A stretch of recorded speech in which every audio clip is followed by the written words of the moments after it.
Khanapur MLA Vedma Bojju Patel Vedma foundation కు digital micro finance కు ఎటువంటి సంబంధం లేదని స్పష్టం చేశారు.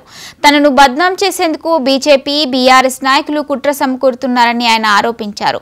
తప్పుడు ప్రచారం చేస్తున్న మీడియా సంస్థలపై పరువు నష్టం దావా వేస్తామని హెచ్చరించారు.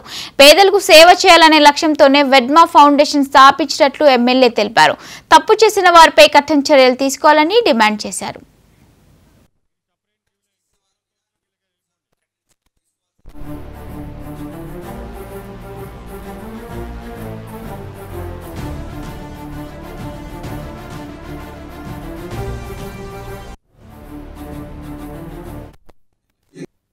నిజంగా వాళ్ళు చేసేది నిజంగా న్యాయం చేశారు కావచ్చు, ఎవరు తెలుసు. ఈరోజు ఎంతమంది కళ్ళని కప్పించారని చెప్పండి.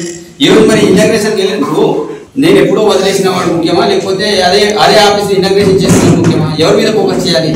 ఏ ఆఫీస్ పేరు మీద ఈరోజు ఆ యొక్క వసూలన్నీ జరిగినాయి, ఏ విషయంలో వసూలన్నీ జరిగినాయి, ఏ ఫైనాన్స్ పేరు మీద వసూలు జరిగినాయి, దానికి ఇనాగ్రేషన్ ఎవరు వెళ్ళారు, వాళ్ళని ఎందుకు టార్గెట్ చేయలేకపోయారు, నన్ను ఎందుకు టార్గెట్ చేస్తున్నారు? తెలుసుకోవాలి కదా.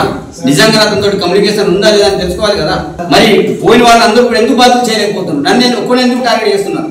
ఈ రోజు దీంట్లో మా పార్టీ వాళ్ళనే కాదు, ఎవరైతే బీజేపీ బీఆర్ఎస్ వాళ్ళు ఉన్నారో చాలా స్పష్టంగా ఈ రోజు సోషల్ మీడియాలో పెట్టేది వాళ్ళే. ఈ రోజు మా పార్టీ వాళ్ళు ఎక్కడ కూడా కుట్రలు చేస్తారని ఈ రోజు కూడా అనుకోం.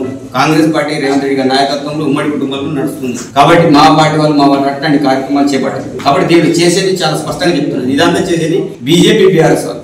మళ్ళా చెప్తున్నా, ఈ రోజు అతను ఏదైతే అన్యాయం చేశారో ఆ అన్యాయానికి నాకు ఎలాంటి సంబంధం లేదు, నా ఫౌండేషన్ కి వాళ్ళ ఆఫీస్ కి ఎలాంటి సంబంధం లేదు. కాబట్టి ఇలాంటి చేసిన వాళ్ళ మీద 100% కఠిన చర్యలు తీసుకోవాల్సింది, జైలుకి వెళ్లాల్సింది. నేను కూడా ఎస్పీ గారికి కలిసి ఈ విషయాల మీద 100% చెప్తా. ఎవరైతే బాధితులు వాళ్ళందరూ కూడా న్యాయం చేయాల్సిన బాధ్యత ఉంది.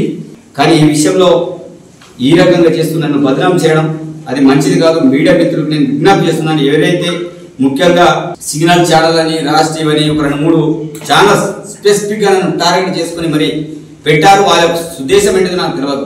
అనవసరంగా నా మీద గుర్తు చేసే ప్రయత్నం చేస్తే మాత్రం 100% నేను కూడా చూస్తుండే వ్యక్తిని కాదు. తప్పకుండా వాళ్ళకి లీగల్ గా నోటీసులు పంపిస్తా. వాళ్ళ మీద రిక్వైరీ ఏదైతే ఉంటారో లేకపోతే